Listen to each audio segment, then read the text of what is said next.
If you think people respect kindness, you've already lost. The world doesn't run on kindness. It runs on leverage, perception, and psychology.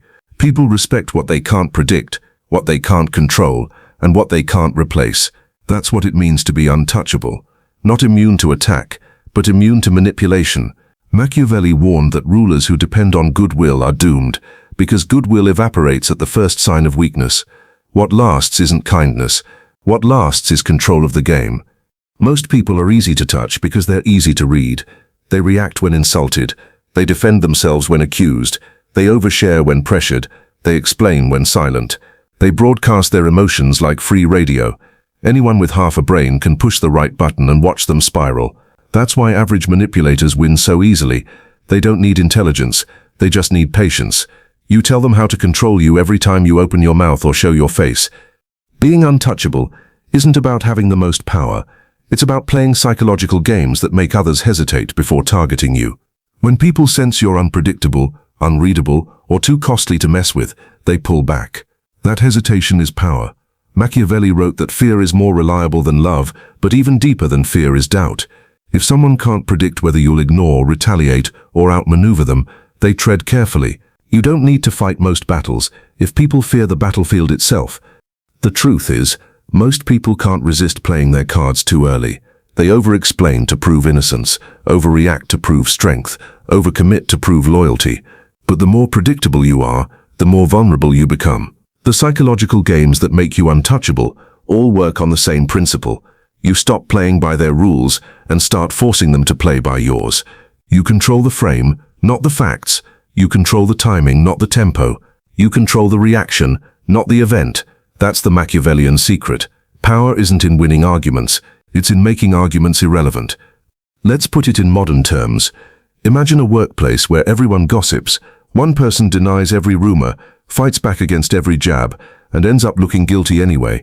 Another person doesn't deny, doesn't confirm, just laughs once and goes back to work. Who's untouchable? The second. Not because they proved anything, but because they made the game unplayable.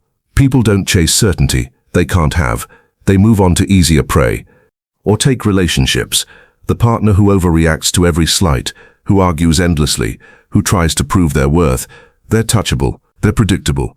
But the partner who doesn't flinch at provocation, who stays calm when accused, who doesn't fight for attention because they know they can walk away, that's untouchable. Not because they dominate, but because they refuse to be baited. Narcissists, manipulators, and players thrive on reaction. Remove the reaction, and they're exposed as boring magicians with no tricks left. Neuroscience backs this up. Studies on power dynamics show that people automatically defer to those who display emotional neutrality under pressure. The calm player in the room is perceived as more competent than the one who panics, argues, or explains. Why? Because our brains equate control with authority. Machiavelli would laugh at how predictable this is. He argued that appearances matter more than reality. You don't need to be in control. You just need to look unshaken while everyone else cracks. Here's where the humor slips in. Most people think being untouchable means becoming powerful enough to crush others. Wrong. Being untouchable is often about doing less, not more. It's about silence when others babble, stillness when others flail, unpredictability when others expect patterns.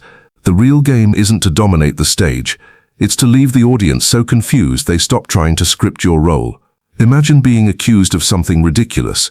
The average person writes essays defending themselves. The untouchable person just smirks. Which one looks guilty?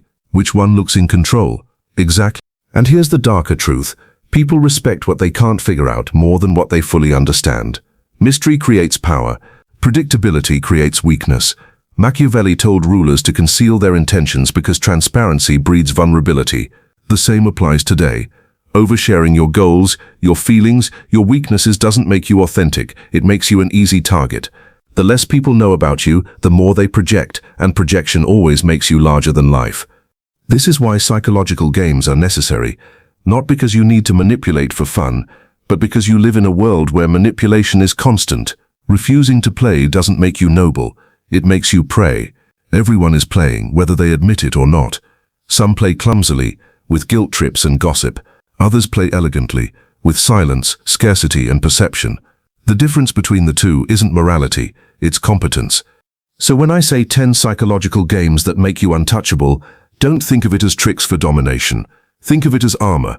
Armor that protects you from provocation, from gossip, from manipulation, from betrayal. Armor that makes people pause before targeting you. Armor that turns you from an easy mark into a moving puzzle they'd rather not solve. That's what being untouchable means. Not invincible, but too complicated, too costly, and too unreadable to attack. By the end of this breakdown, you'll have the tools to do exactly that. 10 games, some subtle, some obvious, all designed to change the way people approach you. You'll learn how to keep rivals off balance, how to drain the power out of an accusation, how to project strength without saying a word, and how to control perception so thoroughly that people hesitate before crossing you.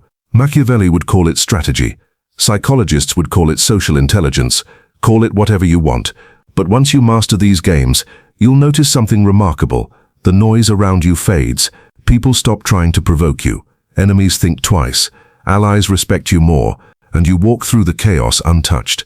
Because the game is happening, but not to you. If being untouchable is rare, it's because most people are the exact opposite. They're soft targets, easy to provoke, easy to read, and easy to push around. The majority of people are touchable, not because they're weak in the physical sense, but because they hand over psychological leverage without realizing it. They broadcast their vulnerabilities like an open Wi-Fi signal. Anyone passing by can connect. The first mistake is overreaction. Most people can't stand being insulted, ignored, or embarrassed.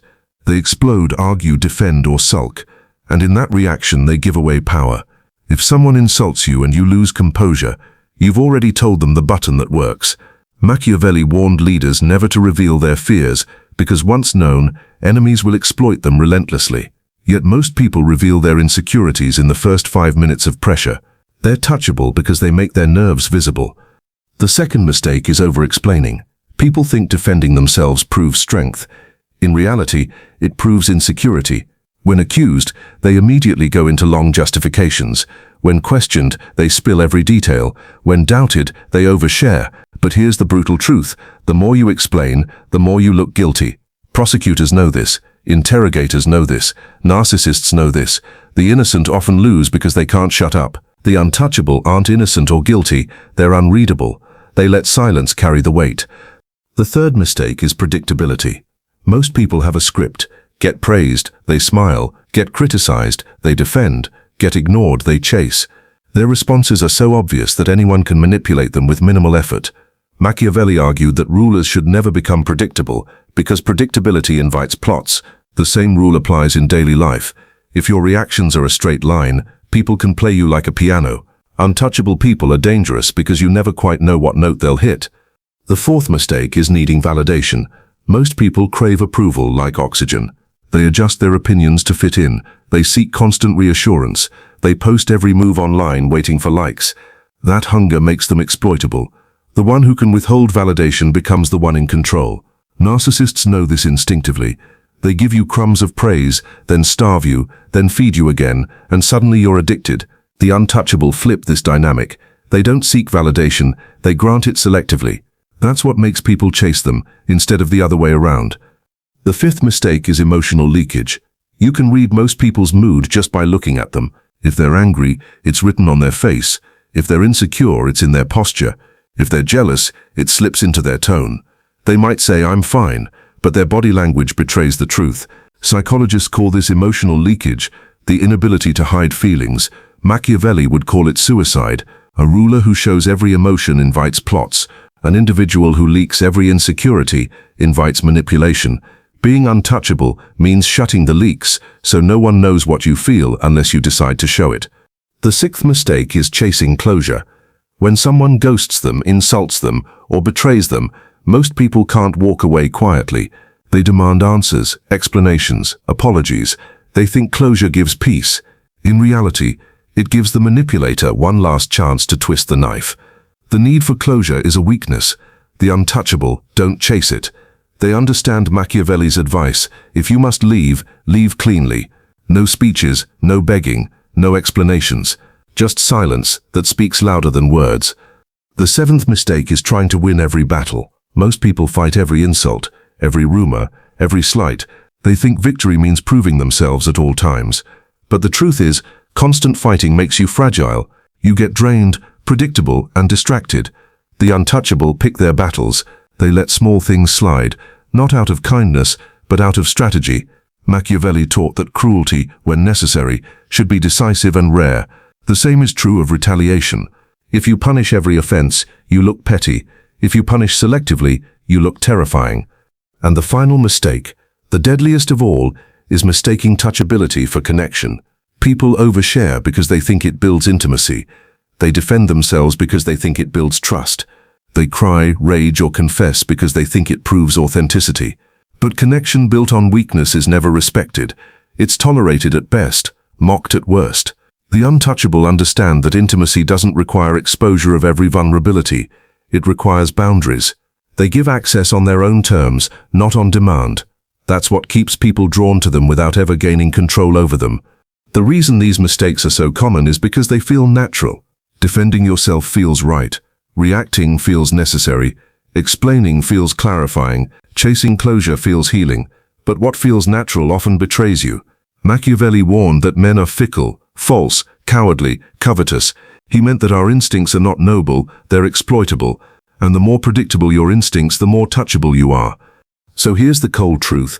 You don't become untouchable by adding power. You become untouchable by subtracting weakness. Strip away overreaction, over-explaining, predictability, validation-seeking, emotional leakage, the need for closure, and the obsession with winning every fight. What remains is someone hard to read, hard to provoke, and hard to control. That's untouchable. Not superhuman, just strategically disciplined. Most people will never get there.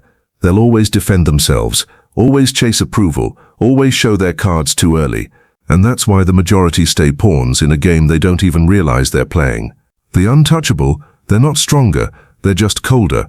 And in a world built on manipulation, coldness isn't cruelty, it's survival. The first game is the blank face. Most people react to everything. A compliment makes them light up. An insult makes them frown. A joke makes them flinch. They leak information constantly. The blank face kills that. You train yourself to give nothing back when provoked. No flinch, no twitch, no shift in tone. Just neutral calm. Why does it work? Because humans hate uncertainty. When they can't read you, they project. Their insecurity grows while your silence becomes power. Machiavelli wrote that rulers should conceal intentions because mystery multiplies fear. The blank face does exactly that. It leaves others wondering, did I get to them? Did I fail? Do they even care? That doubt is the game. The second game is the delayed response. Touchable people reply instantly to texts, to accusations, to questions. They think speed equals honesty. In reality, speed equals predictability. A delayed response forces people to sit in their own discomfort. It creates uncertainty. It also gives you time to think strategically instead of reacting emotionally. Lawyers use this in court. Never answer immediately, because silence makes the opponent sweat. In relationships, the delayed response turns the table. Instead of you chasing their validation, they start wondering why yours is so scarce. Machiavelli warned that timing is often more important than force. This is timing as a weapon. The third game is the strategic withdrawal. Most people think strength means staying in every fight until the end. That's weakness disguised as pride. The untouchable leave when the battle is beneath them. They walk away mid-argument, cut off gossip halfway, exit relationships quietly. It's not surrender, it's reframing. By withdrawing, you signal that you don't recognize the other person as a worthy opponent. Nothing stings a manipulator more than realizing their performance no longer has an audience.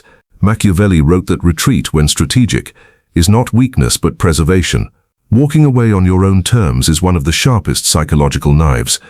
The fourth game is the mirror. This is when you reflect someone's behavior back at them subtly, without adding emotion. If they're sarcastic, you return equal sarcasm once. If they play silent treatment, you mirror the silence. If they test boundaries, you test theirs back. The goal isn't escalation, it's revelation. People hate facing their own tactics because it strips away the illusion of control. Machiavelli observed that men judge others by their own nature. By mirroring, you hold up a mirror they can't stand. The moment they see their own reflection in your actions, their game cracks. What makes these four games powerful is that they strip away the easy buttons most manipulators rely on. With the blank face, they can't read your emotions. With the delayed response, they can't control your timing. With the strategic withdrawal, they can't trap you in endless conflict. And with the mirror, they can't hide from their own methods. Each of these games makes you harder to play, harder to provoke, and harder to corner. Think of it in workplace terms. The colleague who gossips expects you to defend yourself or gossip back. Instead, you go blank, delay your reply, and walk away. They're left with nothing to work with. Or in dating, the manipulator who gossips expects you to chase. Instead, you mirror the silence. They vanish, you vanish. Now they're confused because their script failed. The untouchable aren't reactive, they're disruptive. They don't play harder, they play smarter. Neuroscience explains why these tactics sting so much. Studies show that uncertainty activates the amygdala, the fear center, more than direct threats. People would rather know bad news than sit in suspense. By withholding clear reactions, you weaponize uncertainty itself. Your blank-faced delayed response or withdrawal keeps their brain on edge, releasing cortisol, creating stress. The manipulator ends up obsessing more about you than you about them. That's when the power shifts. There's also the ego factor. Most manipulators thrive on control. When their tactics don't land, it injures their sense of superiority. They can't stand the idea that you might be unaffected, or worse, disinterested. That's why these games work. They don't just deny the manipulator control, they wound their ego in the process. Machiavelli argued that the most dangerous insult to a ruler isn't rebellion, but indifference. To a narcissist or manipulator, indifference is death by humiliation. But here's the part most people miss. These games aren't about cruelty, they're about cost. You make yourself untouchable by making the effort to manipulate you too expensive. If pressing your buttons yields no reaction, if baiting you takes too long, if drawing you into conflict makes them look foolish, they move on. Not because they suddenly respect you, but because you've made the game unprofitable. Power, Machiavelli insisted, is sustained not by love but by calculation. You don't have to be adored or feared, you just have to be too complicated to bother with. And once you start playing these games consistently, something interesting happens. The noise around you quiets. Manipulators stop targeting you. Gossip skips over you. Provokers turn to easier prey. You're not untouchable because you fought harder. You're untouchable because you made touching you pointless. And in a world full of people desperate to prove themselves, the one who refuses to play becomes the most dangerous of all. The fifth game is the frame trap. Most people lose power not because of facts but because of frames. Whoever defines the frame of a conversation controls the outcome. Accuse someone of being defensive, and the moment they defend themselves, they've confirmed your frame. Call someone insecure, and if they argue back, they've proved you right. The untouchable flip this. They never argue within the opponent's frame. They either ignore it, reframe it, or mock it. Example, someone says, "Why are you so defensive?" The touchable person explains themselves endlessly. The untouchable smiles and says, "Funny how people always accuse others of what they're doing." Frame flipped. Now the accuser is on defense. Machiavelli knew this trick well. He argued that perception is stronger than reality, and whoever defines perception rules. The frame trap ensures you're the one writing the script. The sixth game is the burden shift. This is when you flip the responsibility of proof back onto the manipulator. Most people, when accused or pressured, rush to prove themselves. The untouchable never do. They shift the weight. If someone accuses them of lying, they don't explain. They ask calmly, "What makes you think that?" If someone demands proof of their worth, they respond with, "Why would I need to prove myself to you?" The burden shifts. The accuser now has to scramble for evidence while you remain calm. Psychologists call this conversational judo, using the other person's momentum against them. Machiavelli might call it making the opponent bear the arms they brought against you. The seventh game is the shadow move. This is subtle, making yourself unpredictable by keeping multiple interpretations open at once. You say less, but what you do say can be read in different ways. People can't pin you down. They start second-guessing whether you're serious, joking, threatening, or testing them. Ambiguity itself becomes your shield. Think of politicians who answer questions without really answering. They frustrate interviewers because their words slip like shadows. In personal relationships, this works the same way. When someone tries to box you in, your answer leaves them with questions, not certainty. Machiavelli recommended that rulers keep their intentions hidden so that subjects and enemies alike couldn't anticipate them. The shadow move is that principle in action. You don't block attacks directly. You disappear into ambiguity. These three games, the frame trap, the burden shift, and the shadow move, are devastating because they dismantle the most common manipulation tactics. Most people lose arguments not because they're wrong, but because they accept the frame of the argument. Most people feel powerless not because they are, but because they accept the burden of proving themselves. Most people become predictable not because they lack intelligence, but because they speak too plainly. These games solve all three. Think of it in practice. In the workplace, someone says, "You didn't contribute much to this project, did you?" A touchable person panics, defends, lists everything they did. An untouchable person flips the frame. "Interesting. I was about to say the same about you." Now the accuser scrambles. Or in dating, someone says, "You're not serious about me." A touchable person pleads and reassures. An untouchable calmly says, "What makes you think that?" Burden shifted. The accuser is now on trial. Or socially, someone asks, "So what exactly are you up to these days?" A touchable overshares. The untouchable gives a shadow answer. "Oh, I keep busy." Ambiguity forces curiosity. Suddenly, you're not an open book, you're a puzzle.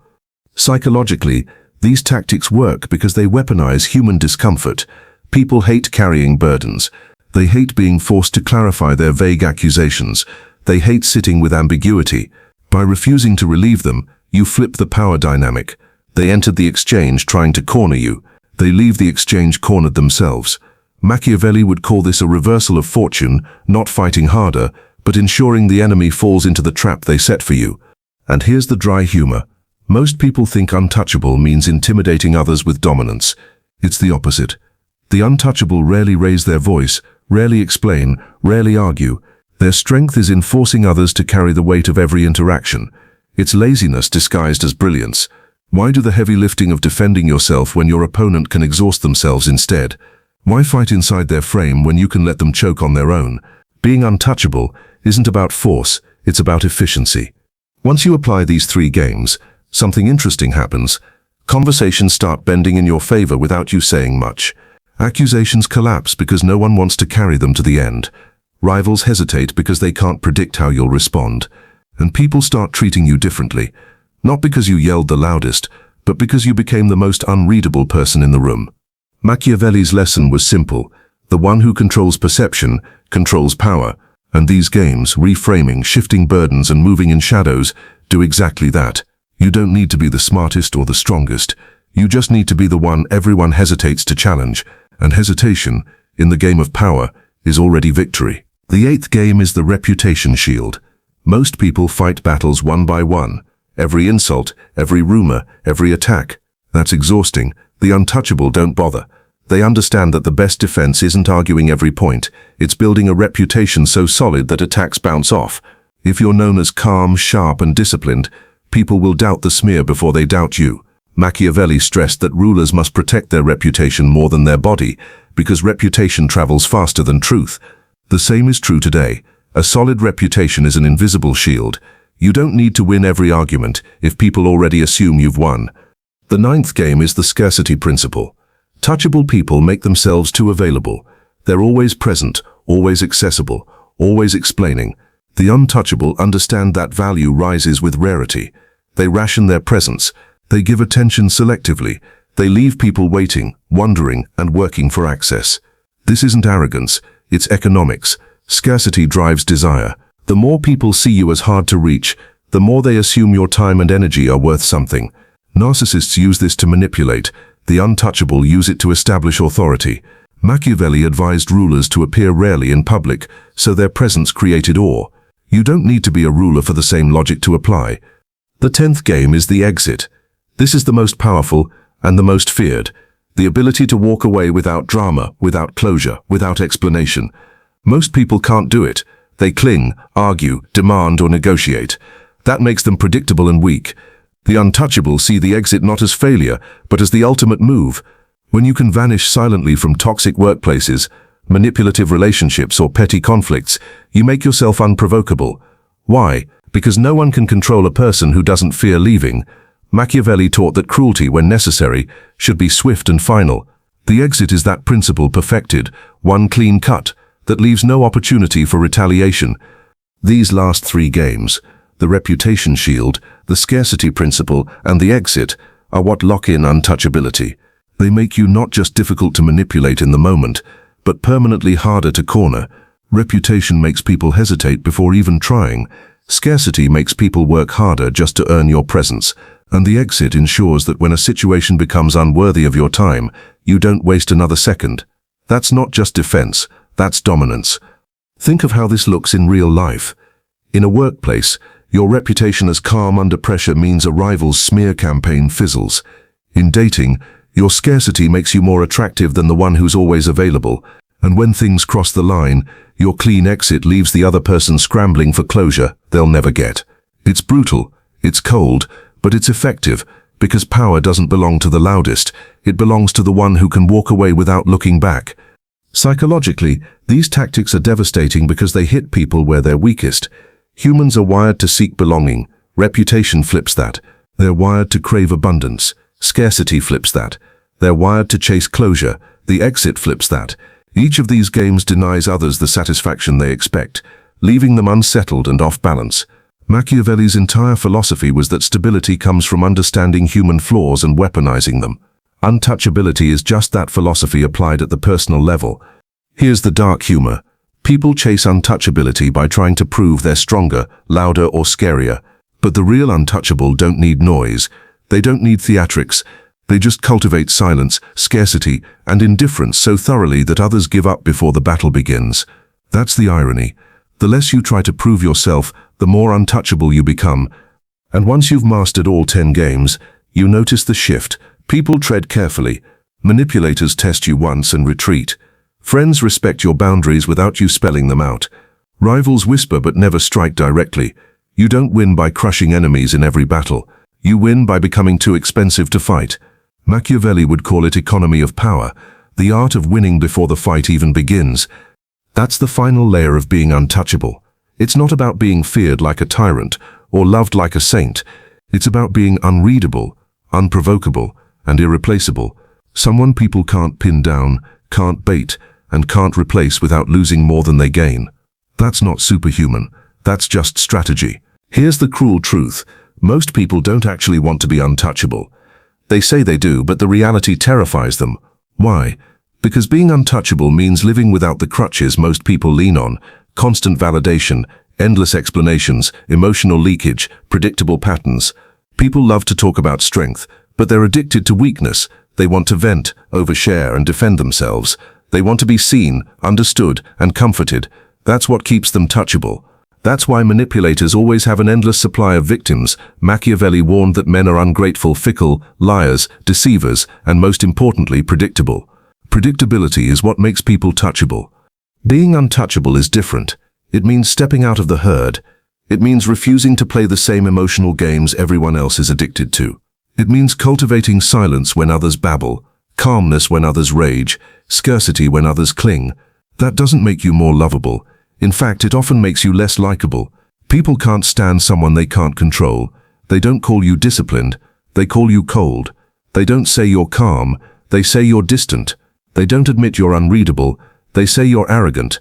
Untouchability always looks like arrogance to the touchable, and that's fine, because arrogance is just what insecurity calls boundaries. The truth is, being untouchable isn't about being above attack. It's about making attacks meaningless. When someone insults you and you don't flinch, the insult dies. When someone accuses you and you don't defend, the accusation collapses. When someone tries to manipulate you and you mirror their game, the manipulation backfires. That's untouchability. Not being impossible to touch, but being impossible to move. Machiavelli wrote that fortune controls half of life, but the other half belongs to strategy. You can't stop people from trying to provoke you, but you can make every attempt useless. The deeper reason untouchability works is because it violates expectation. People expect drama when they provoke. They expect defensiveness when they accuse. They expect eagerness when they withdraw. When you deny them all of that, they short-circuit. Their script fails. Their tools break. They're left scrambling, wondering what went wrong. That confusion isn't just amusing. It's protective. It makes them think twice before targeting you again. And hesitation is half of victory. Of course, there's a cost. Being untouchable isn't warm. It's not romanticized.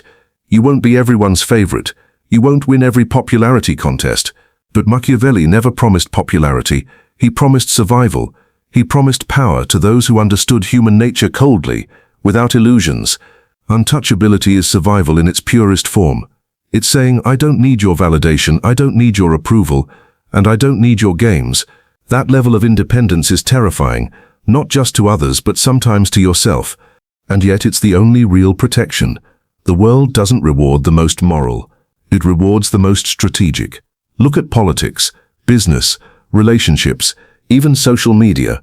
Who thrives? The ones who control perception, not the ones who spill their soul. Who gets manipulated? The ones who react, explain and chase. The untouchable don't play for applause, they play for control.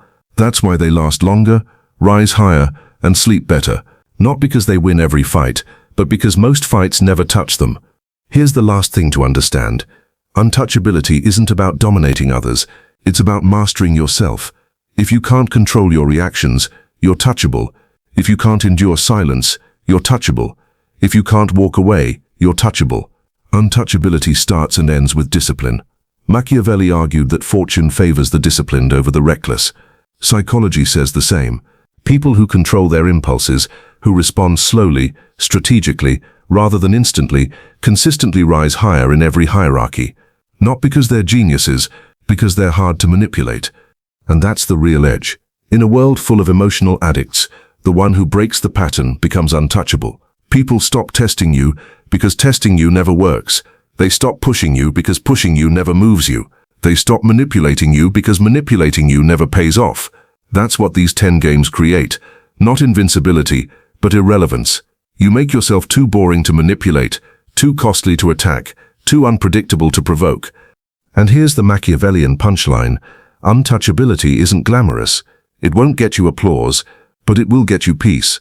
Peace not because the world calmed down, but because the world stopped seeing you as easy prey. And in the game of power, peace is the rarest luxury of all. So remember this.